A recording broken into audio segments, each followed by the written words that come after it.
नमस्ते, मैं हूं सुरेश कुमार एकलवे और आप देख रहे हैं हिंदुस्तान न्यूज एंड टिप्स।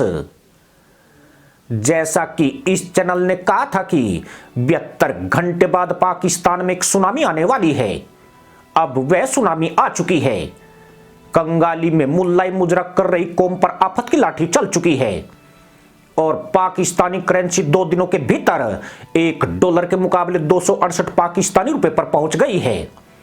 इतना ही नहीं, आज शाम तक यह 300 रुपए के आसपास पहुंच जाए तो हैरानी नहीं होनी चाहिए। पाकिस्तानी करेंसी क्यों तबाह हो रही है और अब मदरसा पैदाइश पर इसका कितना खतरनाक असर पड़ेगा, इसके बारे में भी आगे बताया जाएगा। पर पहले यह समझ लीजिए कि डॉलर के मुकाबले 268 रुपए पर पहुंची जिन्ना छाप करेंसी साल 2016 में $1 की तुलना में 105 पाकिस्तानी रुपए थी।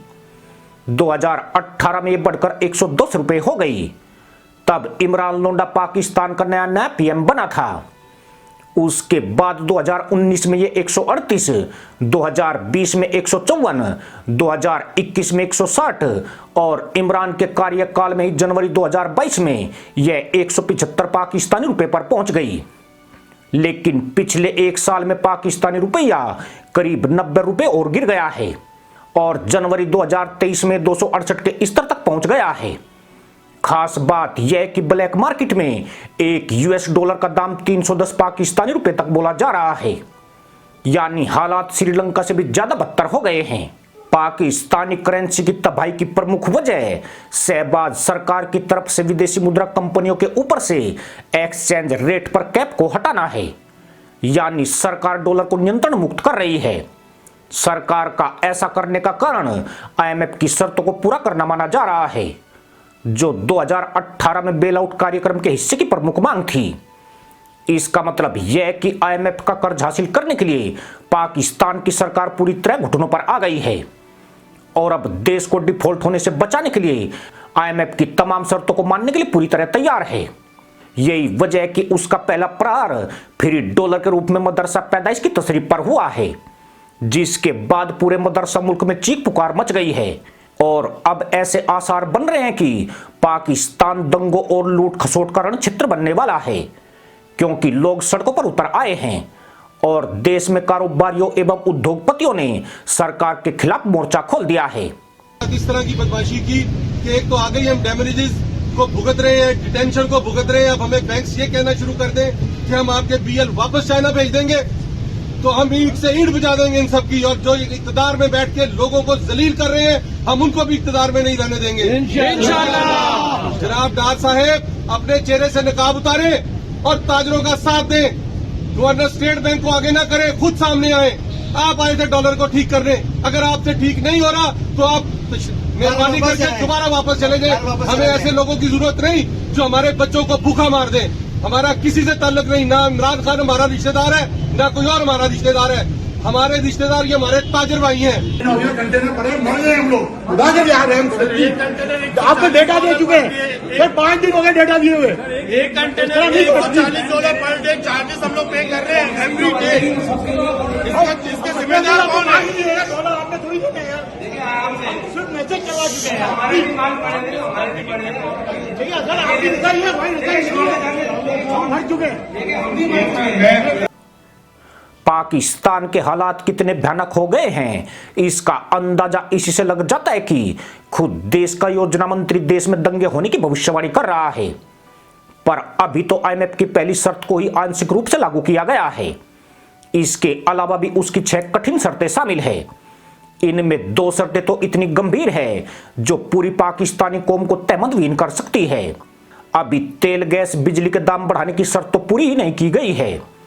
जिस दिन इन शर्तों को थोपा जाएगा, पेट्रोल के दाम 300 रुपए प्रति लीटर से ऊपर पहुंच जाएंगे, जबकि गैस का सिलेंडर 4000 पाकिस्तानी रुपए के पार चला जाएगा।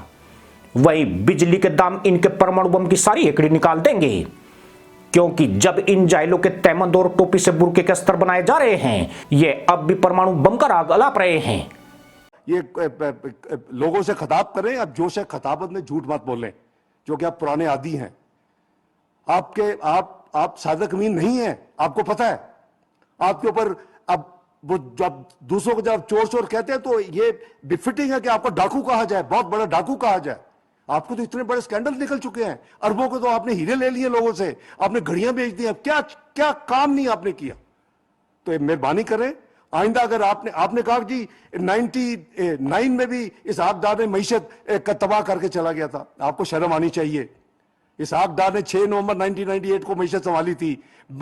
हमने जब एटमी धमाके किए थे वो भी बड़ा मुश्किल फैसला था कि एक तरफ $5 अरब की पेशकश थी प्रेसिडेंट क्लिंटन की मियां नवाज शरीफ साहब को, और दूसरी तरफ यह था कि मुल्क को नाकाबिले तस्खीर बना दे एटमी धमाके करके। इंडिया का 5 धमाके के मुकाबले 6 धमाके किए, लेकिन हमें पता था हमारे वो मुआशी पाबंदियां लगेगी, हमें पता था IMF प्रोग्राम अपना सस्पेंड कर देगा, हमें पता था कि दुनिया हमें पूरी तरह स्क्वीज करेगी और हमें यानी स्क्रू करेगी ताकि हम गोडे टेक के माफी मांगे कि हमने क्यों। पाकिस्तान के वित्त मंत्री इसहाक डार की यह बकलोली जाहिल अवाम को नेतमंद नहीं दे सकती है। पाकिस्तानी रुपए की दुर्गति से देश में महंगाई का एक और तूफान खड़ा हो गया है। जैसे जैसे पाकिस्तानी करेंसी गिर रही है, चीजों के दाम आसमान की तरफ बढ़ते जा रहे हैं। वे जाहिल पाकिस्तानी जो लाल किले पर झंडा फहराने के नाम पर तहमंद फाड़ा करते थे, अब लाहौर और अटारी के बॉर्डर पर चीजों के दाम पर अपनी तस्रीफ पटकते नहीं थक रहे हैं। वाघा बॉर्डर लाहौर से सिर्फ चंद कदम दूर इंडिया का एक गांव अटारी है, जहां प्याज 25 रुपए किलो, आटा 30 रुपए किलो, रोटी 3 रुपए की, जबकि घी की कीमत 60 रुपए फी किलो है। वहां से चंद कदम ही पीछे आएंगे तो आगे लाहौर का गांव बरकी आता है, जहां प्याज 230 रुपए और आटा 160 रुपए किलो मिलता है और रोटी 25 रुपए, जबकि घी 550 रुपए किलो है। फसल एक, जमीन एक जैसी, मौसम एक जैसा, माहौल एक, जमींदार एक जैसे, मगर फर्क तरजीहात का है। उधर आज तक कोई NRO नहीं हुआ और रिटायरमेंट के बाद भी अपने इंडिया में रहकर मुल्क के लिए खिदमात देना लाजमी है। वहाँ ना कोई भुट्टो भी तक जिंदा है, ना ही किसी गधे को शेर कहा जाता है और मुहिब्बे वतन अफराद को अपना रास्ता साफ करने के लिए ना ही कोई धमकियां देता है और इन्हें कत्ल भी नहीं किया जाता। बस यही फर्क है, यही फर्क है, यही फर्क है। पर यह मदरसा मुल्क के पतन की शुरुआत मात्र है। अभी 72 घंटे ही गुजरे हैं। अगले 72 घंटे में देश में कुछ और भी बड़ा हो जाए तो हैरानी नहीं होनी चाहिए, क्योंकि जाहिलों का नंगा नाच देखने के लिए हिंदुस्तान सबसे ज्यादा उत्सुक है। इसी के साथ अनुमति दोस्तों, जय जवान, जय किसान, जय हिंद, वंदे मातरम।